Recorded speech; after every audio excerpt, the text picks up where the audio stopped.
Bom dia, irmãos. Enquanto as crianças se organizam na descida, os adolescentes já vão para a sala, nós vamos iniciar a nossa aula hoje, que não será necessariamente uma aula, continuidade do que nós já estamos estudando, mas nós vamos conversar um pouco sobre o planejamento da igreja, do conselho para a igreja ao longo de 2024. Então nós tivemos a assembleia ordinária que há 15 dias atrás, que deu conta de falar o que aconteceu em 2023, como que nós caminhamos ao longo do ano e como nós encerramos o ano. Então agora nós vamos olhar para frente. Em 2022 nós fizemos isso, 2023 não aconteceu, mas agora em 2024 nós vamos fazer isso novamente, falando então do planejamento da igreja para este ano, planejamento do conselho. E para isso nós precisamos resgatar então aquilo que foi falado em 2022, como missão que a igreja tem. Então nós estabelecemos como conselho para a igreja uma missão, e como foi dito naquele momento, a missão é o que nos move. Então, o que nos move como igreja? Ou o que o conselho entende que deve nos mover como igreja? E para isso, então, nós vamos ler esses 4 textos. O primeiro deles, Romanos, capítulo 10, verso 17. Romanos, capítulo 10, verso de número 17.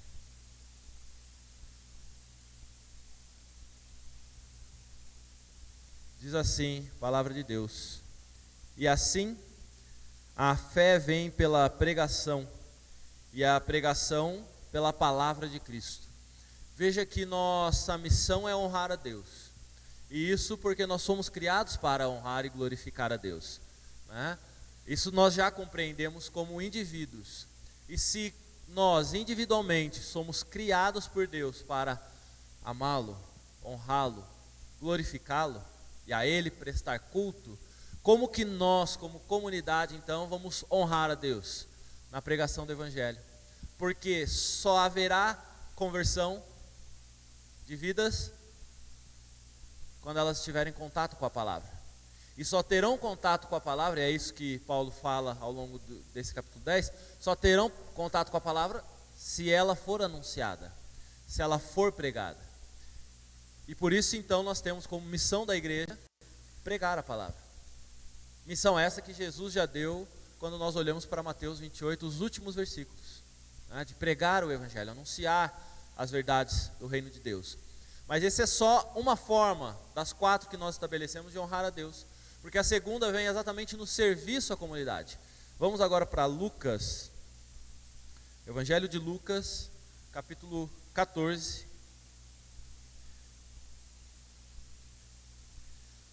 verso de número 33.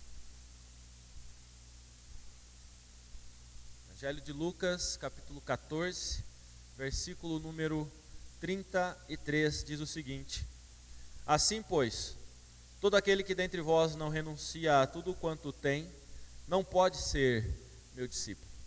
E não é uma questão apenas de falar agora, mas se nós lembrarmos da mensagem do pastor Tarcísio quando esteve aqui, se nós lembrarmos das mensagens que foram anunciadas ao longo desse mês de janeiro, sem combinarmos nada com os pregadores, nós vamos ver que eles reforçaram exatamente esse sentido de missão da igreja, de servir. E servir significa abdicar, abnegar nossa vontade, nosso conforto, nosso prazer. E muitas vezes, servir ao Senhor implica nós abrirmos mão de nós mesmos. E é isso que Jesus fala, quando ele projeta então que todo aquele que dentre vós não renuncia a tudo que tem, não pode ser meu discípulo. É porque se você tem algo que tem valor maior do que Cristo, então o seu Deus não é Cristo. A sua servidão não é ao Senhor Jesus. E aí chegamos ao cume dele falar até mesmo da questão da relação dos familiares mais próximos. Esse texto, se você não lembra, vá na pregação do pastor Tarcísio que ele vai explanar melhor esse texto. Tá? Então, nós temos uma missão de pregar o Evangelho, abrindo mão de nós mesmos para servirmos uns aos outros e a comunidade em geral. E como que nós honramos a Deus servindo e pregando? Com a nossa vida transformada. Evangelho de Mateus, capítulo 28. Vamos para o Evangelho de Mateus, capítulo 28, versos 19 a 20.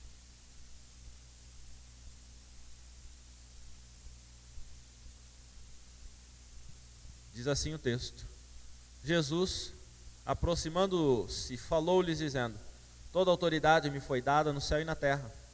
Ide, portanto, fazei discípulos de todas as nações, batizando-os em nome do Pai, do Filho e do Espírito Santo, ensinando-os a guardar todas as coisas que vos tenho ordenado. E eis que estou convosco todos os dias até a consumação do século. Perceba que a pregação do Evangelho, ela está ligada com uma transformação de vida. E com uma ida, não com uma espera. Não é uma ação passiva de ficar esperando as pessoas, de algum modo, virem à igreja. É uma ação, tem um verbo ativo, que nós precisamos ir, ou ainda indo, no gerúndio, caminhando, vivendo, estando. Nós devemos pregar o Evangelho, honrar a Deus pela pregação do Evangelho, mas, verso 20, ensinando-os a guardar todas as coisas que vos tenho ordenado. E por que ensinar a guardar?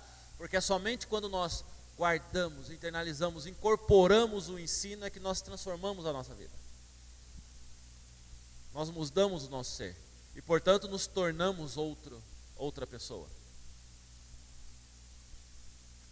Por fim,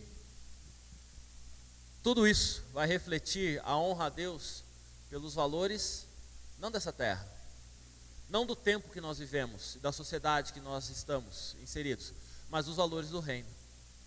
Vamos para o texto de Lucas, capítulo 17, versos 20 e 21. Lucas, capítulo 17, versos 20 e 21.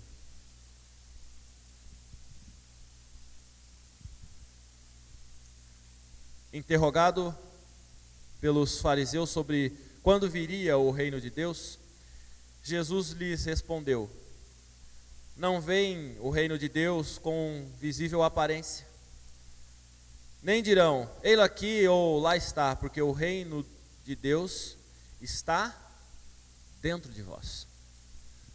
O que é o reino de Deus?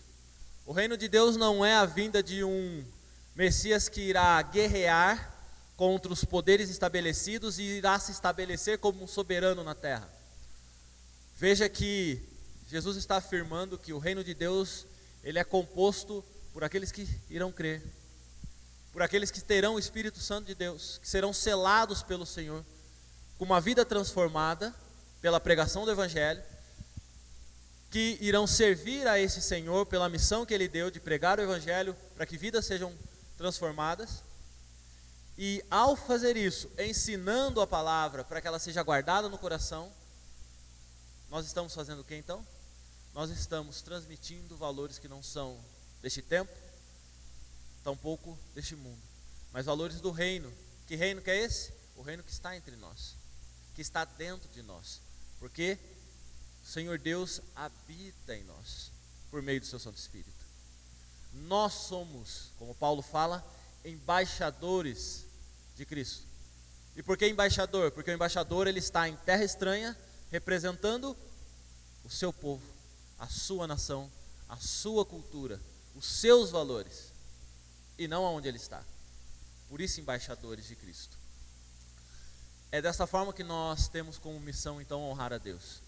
E honrando a Deus com essa missão, o que nós vemos para a igreja? Qual a visão, então? O que nós queremos? Sabendo o que nós somos, o que nos move, o que nós queremos? Nós queremos ser conhecida, igreja, na comunidade pela fidelidade aos valores. Que valores? Do reino de Deus. Na pregação do Evangelho. Atuação pelo serviço e transformação de vidas. Veja que nós estamos olhando para frente agora e direcionando a igreja, ou a igreja sendo direcionada para quê? Para fazer cumprir a missão. Os destaques ali se referem exatamente às 4 formas de nós honrarmos a Deus. Ser formada pela essência do discipulado, com base para a restauração de famílias e plantação de novas igrejas. Nós só podemos cumprir, portanto, a missão quando nós pensamos que a forma de nós nos formarmos, nos constituirmos, é exatamente o mandado de Jesus. Não só de pregar, mas de ensinar. Então veja que pregar é uma fala até rápida, mas ensinar é uma fala delongada, que demora tempo, convivência. Por isso discipulado, por isso o exemplo deixado por Jesus de caminhar 3 anos com muitas pessoas e de forma mais íntima ainda com 12. Discipulando, por isso os discípulos. Isto tem a ver com transformação, restauração do indivíduo e da família. Não tem como nós não pensarmos no indivíduo dentro do seu contexto maior, que é a família. Família consanguínea, família da fé. E isso é o que permite então nós termos base, estrutura, condições de não só ficarmos dentro deste arraial, dentro dessas 4 paredes, mas outros arraiais.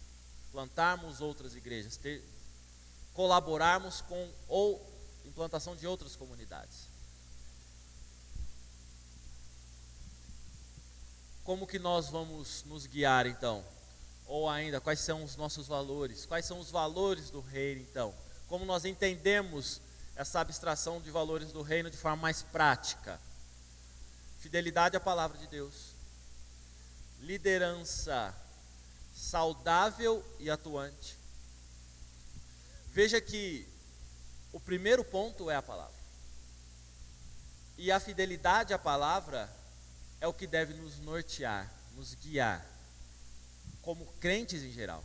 E somente quando nós entendermos que é com esta fidelidade à palavra de modo individual, é que nós vamos conseguir projetar uma liderança saudável e atuante. Vamos olhar para o que Paulo fala quando ele vai narrar, tanto em Timóteo quanto Tito, quais são as qualificações para o presbítero ou para o diácono, para o oficialato. O que ele diz? O que ele afirma? Escolhei dentre vós, não com essas palavras, mas até relembrando que a instituição dos diáconos em Atos, escolhei dentre vós homens, e aí Atos vai ter um tipo de narrativa, cheios de Espírito Santo, gozam de bom testemunho. Paulo vai falar de forma mais pormenorizada as qualidades. E veja que esta liderança, portanto, ela surge da onde? Não do nada, não no estalar de dedos, mas ela surge exatamente pela fidelidade à palavra. Estes homens escolhidos para o oficialato, eles já estão vivendo a fidelidade da palavra. Eles já representam para a comunidade, e a comunidade já os vê como alguém que pode representar, liderar o povo. Uma liderança saudável, ela não surge do nada, ela é construída de pouquinho em pouquinho pela fidelidade à palavra de Deus. Não somente pelo ensino, mas por toda uma dinâmica de igreja que conduz a que pessoas se vejam capazes, pelo Espírito Santo de Deus, de trabalhar para o Senhor em primeiro lugar. E dentre os que estão trabalhando, que seria a missão de todos nós, alguns serão chamados por Deus e reconhecidos pela igreja para liderar o povo.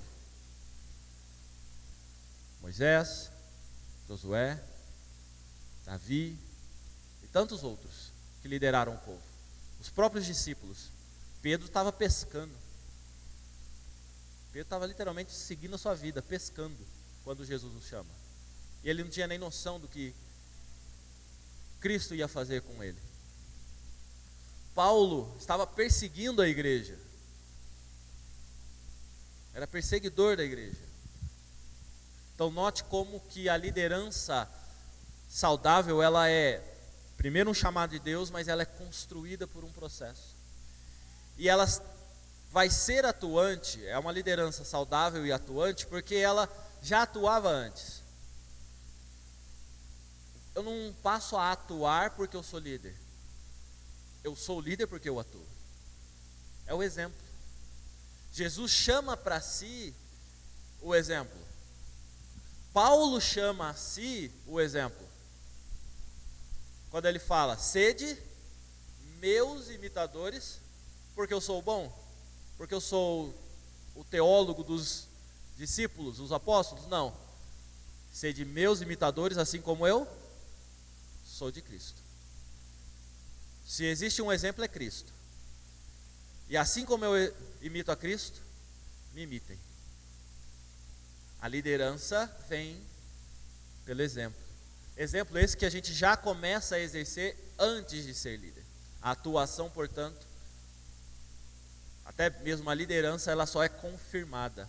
Eu começo falando dos presbíteros, dos diáconos, do oficialato, porque esta é, de forma hierárquica, se a gente pode pensar assim, a liderança maior da comunidade local, da igreja.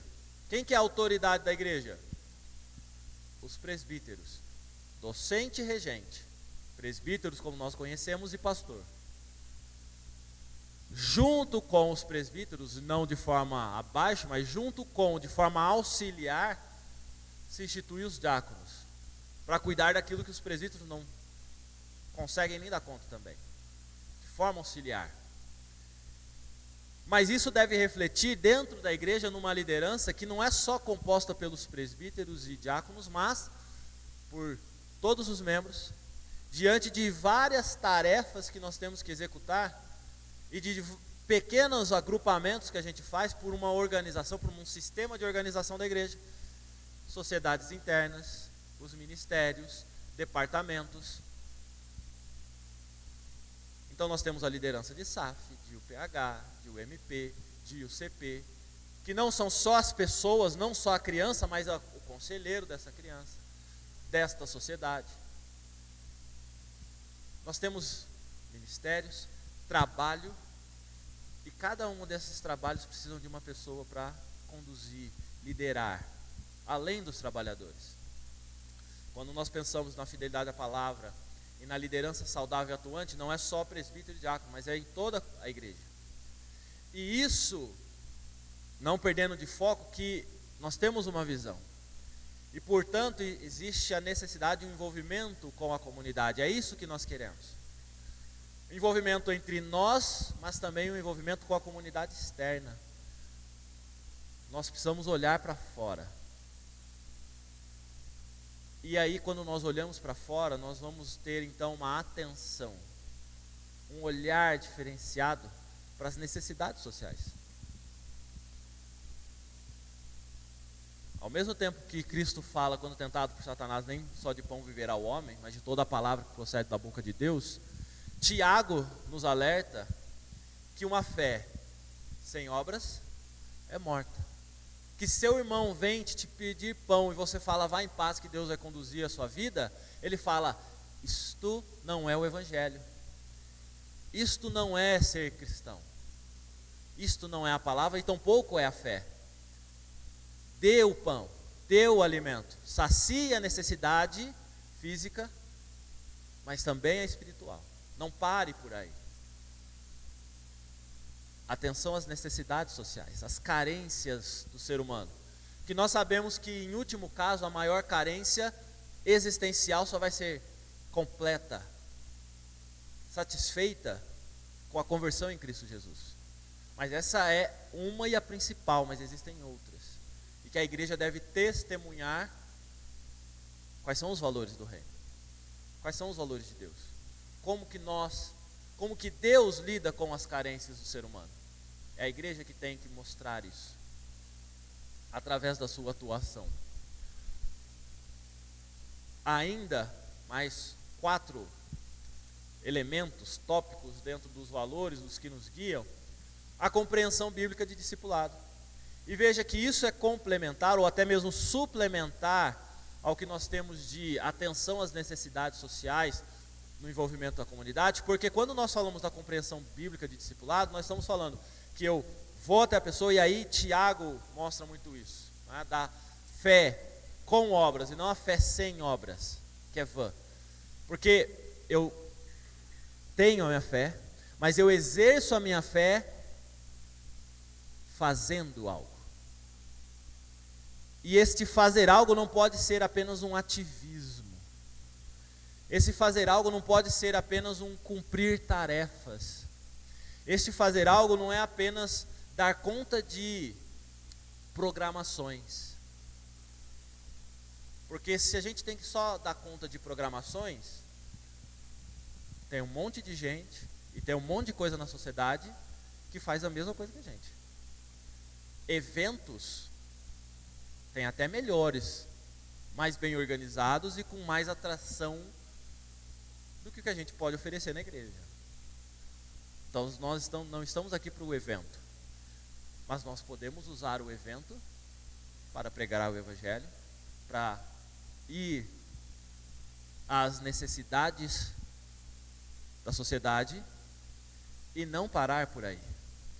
Estabelecer um vínculo, estabelecer um relacionamento e por meio dele então discipular, pregar a palavra e se estender um pouco mais com o ensino da palavra. Mas só conseguimos pregar e ensinar quando nós estamos num contato. E se lembrarmos do que o pastor André falou, da experiência que eles tiveram lá no Uruguai, ele ressaltou um ponto importante, que você não deveria simplesmente chegar falando do evangelho, pregando. Como que era a dinâmica, a estratégia, dentre várias atuações, questão do esporte, questão de saúde, eu olho a necessidade, eu ofereço algo diante dessa necessidade, porque é neste momento o que eu vou fazer? Convivendo, indo, eu prego o evangelho, eu anuncio as novas de Jesus. E aí, portanto, havendo recepção, havendo boa terra, semente plantada, o Senhor vai fazer com que ela se multiplique. E eu estou lá, pronto para continuar regando, tirando as ervas daninhas. Estou usando aqui exemplos que o próprio Cristo e a palavra de Deus nos traz de como que deve ser esse caminho. Portanto, a compreensão bíblica do discipulado não é nós olharmos para outras denominações e projetarmos para elas e falarmos, nossa, vamos fazer desse jeito porque está inchando a igreja. Não. O que a Bíblia diz sobre como nós devemos agir e fazer discípulos? É dessa forma que nós vamos fazer. Vamos plantar e não sabemos o tempo de colher. Porque Paulo mesmo fala que Paulo plantou, Apolo colheu, mas tudo é do Senhor. Eu posso passar a minha vida inteira, assim como muitos profetas passaram a vida inteira apenas falando, e o povo resistente, não se convertendo. E na outra geração, então, o povo muda. O Senhor sabe o tempo. O Senhor sabe o propósito dele para as pessoas e esta comunidade, e o tempo dele de agir. A única coisa que nos cabe é o nosso compromisso bíblico, com a nossa missão, com a nossa visão, com os nossos valores, que estamos olhando para honrar a Deus. Envolvimento missionário no suporte e plantação de igrejas. E aí há necessidade de nós reconhecermos que de 2022 para cá nós pouco avançamos nisso, mas esperamos a partir de agora conseguir avançar mais, né, no envolvimento missionário, não só no aspecto de suporte, mas de plantação de igrejas. Nós já temos uma obra missionária e de plantação de igrejas. Nós poderíamos considerar que o trabalho na congregação Pirituba é exatamente um trabalho de envolvimento missionário para dar um suporte e plantação de igreja, porque não está aqui, está em outra comunidade. Contudo, as condições que nós tivemos até aqui nos permitiram caminhar até um ponto. Então agora nós precisamos olhar se as nossas limitações não estão limitando o trabalho e se não é necessário fazermos algo diferente. O conselho tem já discutido há um tempo qual que é o que nós precisamos fazer pelo Pirituba, para que lá se consolide como uma comunidade, se constitua como uma igreja, no tempo do Senhor, mas se fortaleça, cresça. Só para lá, fomos desafiados também pela pregação do pastor André, tanto no sábado quanto no domingo de manhã, de olharmos para mais. Não só uma obra missionária no Pirituba, mas uma obra missionária dentro de Itapeva, no Parque São Jorge, que é pequenininho, mas aí você tem Vila Mariana, você tem Itapeva 1, 2, 3, 4, 5, 6, 7, 8, 9, 10, né? Você tem Vila Nova, você tem Jardim Virgínia, Nossa Senhora de Fátima, isso para pegar só o Arraial aqui, né? Distrito Industrial, Parque Cimentolândia, né? Só para a gente olhar o que está ao redor. E a obra missionária ela tem que acontecer fora das paredes, mas também dentro dele, né? Por isso então nós temos ainda algo a avançar no envolvimento missionário de suporte e plantação de igrejas. Mas quem que faz isso? É o conselho? Somos 3 presbíteros e um pastor. É muita coisa só para nós, né? É a igreja, porque a missão não é do conselho, é da igreja. A missão, a visão não é do conselho, precisa ser da igreja. E tudo isso por quê? Porque tanto nós, quanto presbíteros, quanto diáconos, quanto membros de igreja, temos que honrar a Deus. Isso é a missão do crente. Cuidado e defesa dos valores bíblicos da família, porque nós representamos valores de outro reino. Por isso a necessidade de nós reafirmarmos os valores bíblicos com a família. E isso envolve diversos aspectos. Nós vamos pegar desde a constituição da família. E como se dá a constituição da família? O plano bíblico é claro. Homem e mulher deixem pai e mãe, se unam, se façam uma só carne. Não é isso? Então já está falando como que se deve ser a união. União essa que é reconhecida por Deus. Qualquer outra união dessa não é reconhecida por Deus. Nós temos então, portanto, como que esta união, esta família que se inicia deve já começar a se relacionar, porque já tem uma ação direta aí, deixa pai e mãe, né? Ou seja, agora você é um núcleo independente que deve crescer. E aí então, a missão ainda para Adão e Eva, multiplicai-vos, enchei a terra. né? Às vezes pode acontecer de não vir também, de não ser possível multiplicar e encher a terra, né? Mas aí é Deus que está falando e Deus que está orientando. Mas de forma, saindo do Velho Testamento e indo para o Novo Testamento, nós vamos ver que Paulo fala de como deve ser a relação marido e mulher.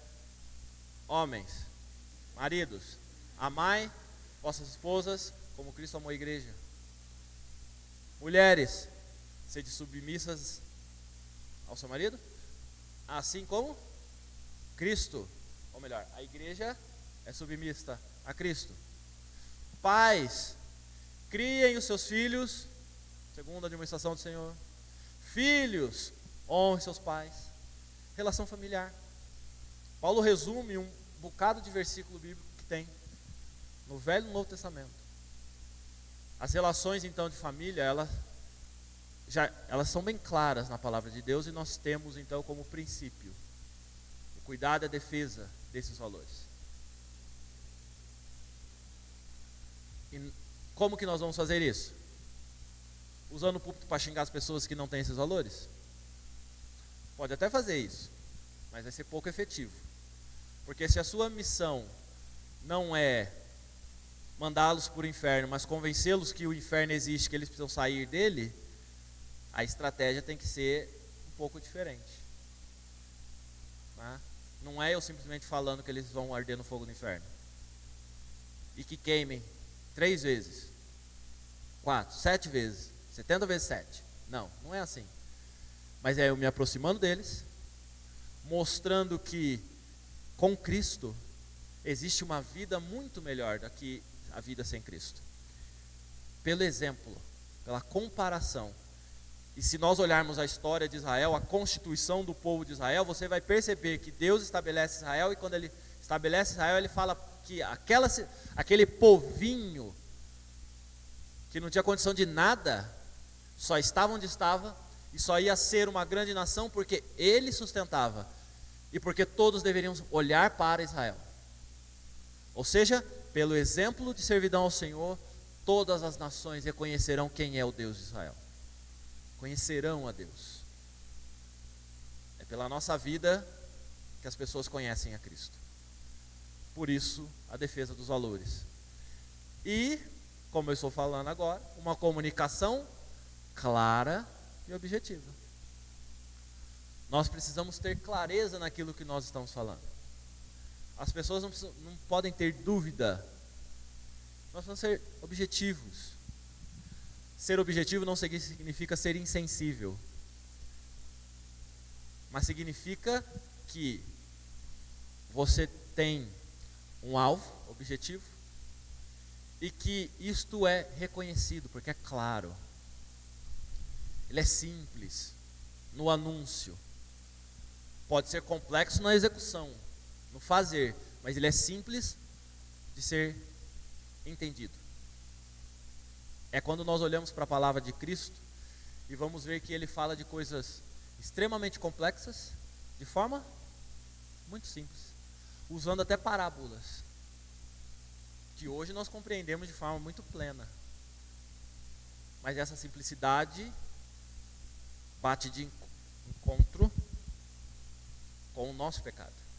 E por isso que somente é Cristo, Espírito Santo, pela vontade de Deus Pai, é que nós podemos de fato compreendê-la. Comunicação clara e objetiva. Diante então desses 8 valores, resumindo, o que nós temos? Nós temos o texto da palavra de Deus, que nos direciona para quê? Não peço que os tire do mundo, mas que os livre do mal. Não são do mundo, como eu do mundo não sou. Santifica-os na verdade. A tua palavra é a verdade. Perceba que Jesus, de forma muito direta, clara, objetiva, está falando o quê? Não peço que os tire do mundo, por quê? Porque nossa missão como crentes não é separar do mundo, mas ser embaixador, é de estarmos no mundo. Essa é a oração de Jesus. Mas eu sei que lá no mundo eles estarão entre valores, culturas que assediarão, que vão movimentar o seu instinto para pecar, para ir contra Deus. Portanto, não peço que os tire do mundo, mas que os livre do mal, que os proteja do mal. Mal com L, que é diferente do mal com U. Mal com L é de maléfico, diabólico. Peço que os livre do diabo, das ações e das intenções de Satanás. O mal com U, o sofrimento, a dor, isso faz parte da vida. Porque Jesus mesmo disse que cabe ao seu dia, o seu próprio mal, com U. As mazelas. Os sofrimentos que o pecado colocou, foi introduzido quando Adão e Eva pecaram. Portanto, não peço que os tire do mundo, mas que os livre de Satanás. Porque em meio às dores e sofrimentos que é natural da vida aqui na terra a partir do pecado, que eles possam então ser luz no mundo. Porque eles não são do mundo. Eles não são deste mundo que jaz do maligno. Eles possuem outros valores. Assim como eu não sou do mundo. Santifica-os na verdade. Transforme, consagre essas vidas. Santificação é consagração. Vamos santificar esta água, vamos consagrar essa água. Vamos santificar este lugar, vamos consagrar este lugar. A santificação como consagração já está estabelecida no Velho Testamento já. Os objetos dedicados ao templo não eram uma colher, um garfo apenas, mas eram objetos santificados, consagrados a Deus, separados para uma missão, para uma obra específica, que se vincula com o divino. Santifica-os na verdade. Separe eles para a sua missão, baseado na verdade. Mas que verdade é essa? Não é uma verdade relativa, individual, subjetiva. A tua palavra é a verdade. A palavra esta posta. E aí eu preciso até voltar para João capítulo 1, da palavra como verbo. E o verbo estava com Deus, porque o verbo era Deus. E ainda nas palavras de Jesus, eu sou o caminho, a verdade e a vida. Ninguém vai ao Pai senão por mim. E conhecereis a verdade, Cristo Jesus. E a verdade, Cristo Jesus, os libertará. Percebe como tem várias verdades aí sendo faladas, mas todas direcionam para quê? Para Cristo. Santifica-os em mim, Senhor. Porque na verdade, quem é o fiador da nossa fé? Quem que nos resgatou da podridão do pecado? Foi Cristo Jesus, a obra dele. Somos santificados em Cristo Jesus. E aí a gente pode aprofundar ao longo de todo o texto de Romanos, né? Toda a carta de Romanos, para compreender todo esse processo de conversão, transformação, ou melhor, antes ainda, né?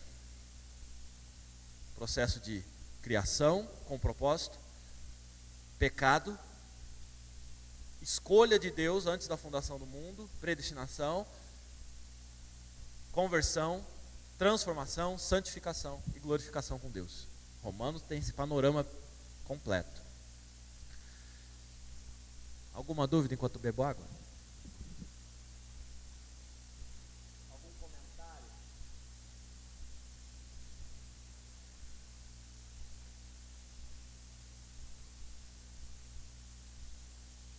Bom, com isso, vamos agora de forma prática, mais prática ainda, né? Vamos olhar para as expectativas, ou seja, o planejamento que nós temos, então, olhando para tudo isso, missão, visão e valores para a igreja, como que nós olhamos agora para a prática, para o que a gente tem, para as expectativas nossas, então, o que o Conselho de forma prática planejou para o ano de 2024? cursos de liderança e de discipulado por semestre. Se eu quero que a igreja se envolva com o discipulado e compreenda o que é o discipulado bíblico, ela precisa ser ensinada. Portanto, precisamos então formar uma liderança, comunidade, o povo de Deus, para que exerça esta função. Agenda de visitas pastorais aos membros. Isso foi conversado em conselho, junto com o pastor, e precisamos sistematizar, melhorar, e isso o próprio pastor já pontuou e colocou, de melhorar essa agenda de visitas pastorais aos membros. Então, ele já se colocou à frente disso e ele vai aperfeiçoar essa dinâmica, essa ação. Ministérios de casais. Nós fomos tateando, projeto sonha aqui, recua ali, e agora vamos ver se a gente consegue, se o Senhor permite, né, que neste ano a gente consiga dar um passo um pouco maior, né, com o Ministério de Casais, e aí a gente vai tentar fazer pelo menos 2 eventos, né, um no primeiro semestre e outro no segundo semestre, mas não porque a gente quer fazer evento, não porque a gente quer comer. A gente gosta de comer e é bom a gente comer, e a gente vai ter isso também, mas a gente precisa, é bom a gente ter o evento, mas é bom a gente ter algo além do evento. Então a preocupação com o Ministério de Casais é que a gente consiga fazer esses eventos, porque eles têm a sua importância, mas que a gente consiga avançar além disso, né? Por quê? Porque é só assim que a gente cuida dos valores da família, é só assim que a gente fortalece as famílias para que elas possam defender os seus valores. Trabalho com os homens, né? Então o presbítero Jatir está imbuído da missão, né, de reestruturar, de reorganizar um trabalho com os homens. Então nós, o ano passado, conseguimos dar conta do trabalho com as crianças, com o trabalho com os adolescentes. Isso nós conseguimos iniciar, sedimentar um pouquinho ali, a sementinha ela já nasceu uma mudinha, e agora nós estamos regando o trabalho com os adolescentes, com as crianças, para que elas possam dessa mudinha se fortalecer e ir crescendo. O trabalho com os homens também tem essa dinâmica. Mas o presbítero Jatir, ele vai fazer um trabalho com os homens sozinho? Não, né? Aí não tem como. É um trabalho com os homens, né? E eu estou falando de trabalho com os homens porque a gente já tem um trabalho com as mulheres, certo? E esse que vos fala é o conselheiro, então está acompanhando o trabalho com as mulheres, né, que já está estabelecido. Dia da Igreja Perseguida, esse é um projeto que o pastor trouxe, que será um momento específico, em maio, onde a igreja irá refletir sobre as missões, evangelização no mundo, tá? E aí o conselho, junto com esse projeto, né, Dia da Igreja Perseguida, que está relacionado lá também com as igrejas perseguidas, né,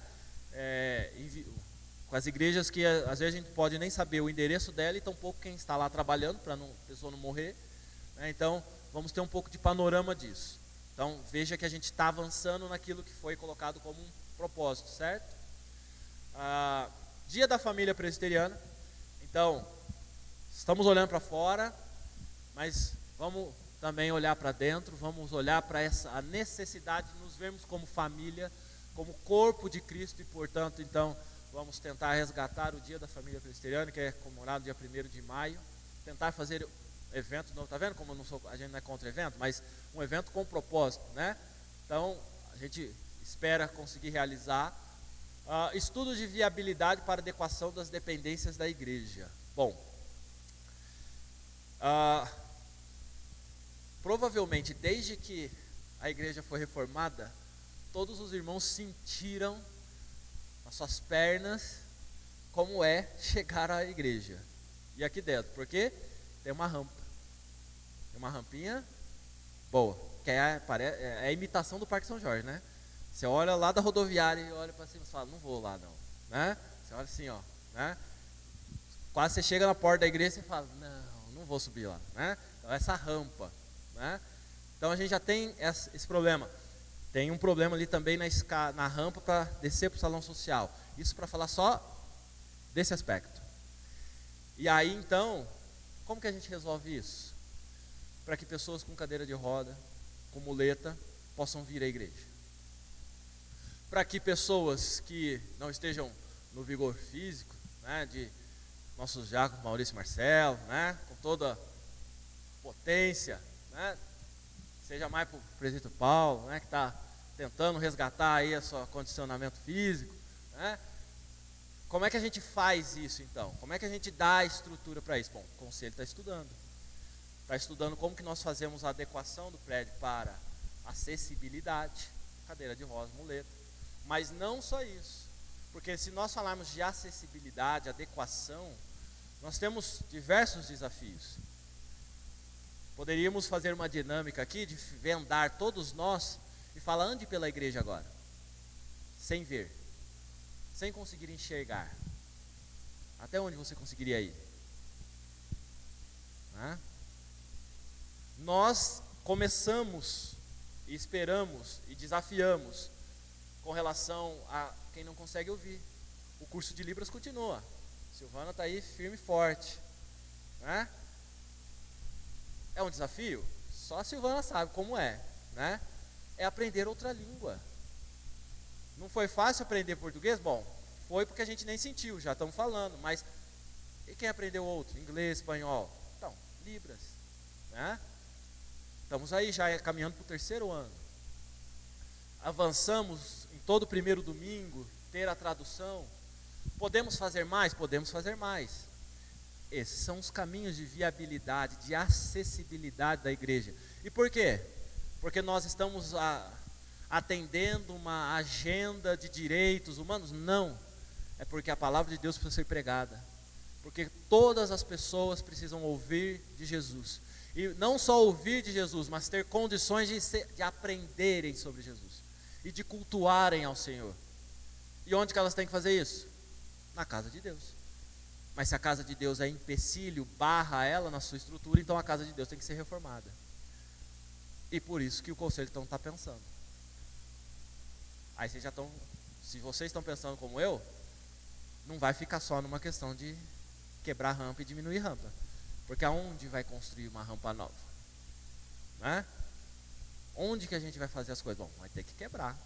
Para construir, vai ter que quebrar. Só o terreninho lá no fundo não é suficiente para a gente fazer alguma coisa. A gente vai precisar dele, mas vai precisar de outros espaços, repensar. Então, o que nós começamos a olhar para a rampa, para essa cidade, na última reunião do conselho, depois de muito discutir, a gente e ser alertado até, porque aí a gente vai procurar se informar sobre, né, a legislação, bombeiro e tudo mais. Nós temos um desafio grande, que é esta igreja receber o AVCB do bombeiro e, de fato, a autorização da prefeitura do Ocupe-se. Ou seja, esta dependência está apta para exercer a função que ela deseja. Não impede ninguém da acessibilidade e também não causa risco a ninguém, caso aconteça algo. Né? Não é só pegar fogo e pegar o extintor. Então a gente tem um longo desafio, mas acalma o coração que o conselho vai, no tempo devido, apresentar para a igreja tudo, inclusive valores, orçamentos, projeções, porque isso não deve ser uma decisão do conselho, é uma decisão da igreja. Não só porque a gente entende isso, mas até mesmo porque a Constituição fala, né, que em questões patrimoniais, de valores, a igreja tem que ser ouvida e se manifesta. Né? Importante isso. A inserção da igreja nas redes sociais e mídias digitais, lembra da comunicação clara e objetiva? Então, vocês estão vendo a Camila tirar foto no culto, na escola dominical, não é porque ela gosta de ficar tirando foto do pastor, de quem está aqui na frente, né? Não é porque ela é daquelas pessoas, youtuber, né, ou instagramer, né, que gosta de ficar lá e postando que está na igreja, fazendo foto legal de ler na Bíblia. Não, não é isso. Ela assumiu uma missão, né, que ela se voluntariou e o conselho entendeu como algo que nós, vou lá para Pedro falando em Atos, né? A igreja, eu não dou conta disso não. Precisamos cuidar da palavra, então a gente precisa de alguém que lide com isso. Tem expertise, tenha tempo, tenha condições. Então, junto com o conselho, sob a orientação do conselho do pastor, ela está se propondo a fazer isso, né? Nas redes sociais. E aí, já caminhando para os finalmente, nós temos a estrutura e dinâmica da escola dominical, que já, a partir de hoje, ela está remodelada, será remodelada, mas não percebi nada de diferente, né, a não ser a aula do Paulo. Bom, nós já vamos perceber, porque vamos agora, esperamos organizar o encerramento, que estava indo, oscilando, mas agora nós vamos ter um encerramento com as crianças aqui, uma participação mais organizada, sistematizada, para que elas se habituem com isso também. É lógico que não depende delas, né? Depende das professoras que estão lá, e depende do professor que está aqui também, né? Porque às vezes ela sobe, o professor está falando, e não dá tempo dela fazerem nada, né? Então, todo esse time, vocês também não estão vendo, mas elas já estão distribuídas lá, e não em 2 salas, mas em 3 salas, né? Nós conseguimos ampliar mais uma sala para atender de forma mais próxima da idade. Então nós temos os pequenos de 0 a 3 anos, depois de 4 a 6 anos e de 7 a 10 agora, né? Nós temos 3 salas. E aí você fala, e acima de 10? Bom, agora nós temos aqui a continuidade acima de 10 anos, com as nossas adolescentes, tá? E veja, nós falamos que matriculados eram 3, com pouca frequência. Os irmãos não repararam, mas quantos adolescentes temos lá na sala hoje? Pode ser que domingo que vem não esteja todo esse número? Pode ser, mas a gente vai sempre olhar para crescer. E pode oscilar para 3, para 1, mas ela hoje tem 6, né? E assim a gente vai caminhando. Então nós temos essa estrutura. Vocês vão ter um desafio agora. Nós vamos desafiá-los já a partir do boletim. Vocês agora, todo mundo vai pegar o boletim, quem não pegou, porque nós vamos direcionar a reflexão das aulas aqui. Vocês têm agora aí, ó, plano de leitura. O plano de leitura é exatamente para que vocês possam ler o texto de domingo, segunda, de terça, de quarta, fazer a meditação em casa. E fazendo a meditação em casa, sabe o que vocês vão estar estudando? A aula de domingo. Então vocês querem se preparar para a aula da semana que vem? Leiam os textos bíblicos de domingo, segunda, terça, quarta, quinta, sexta e sábado. Esses são exatamente os textos que nós vamos trabalhar aqui. Esses textos, eles vão ser compartilhados não só no boletim, mas semanalmente estarão presentes também no Instagram da igreja, tá? Então, evangelismo e ação social, nós temos o projeto Barnabé, desafio para a igreja, e aí você vê que já não vai casar o tempo, né, porque eu estou falando ainda, as crianças já estão aqui em cima. E aí eu vou fechar então com a infraestrutura e equipamentos, porque já comentei do que a gente tem para fazer, mas os irmãos sabem do que nós já fizemos, tá? E para eu não quebrar o que já foi combinado, né, vou passar agora para as crianças e a gente vai, semana que vem a gente dá continuidade, ou ao longo do ano aí a gente vai falando mais, tá bom?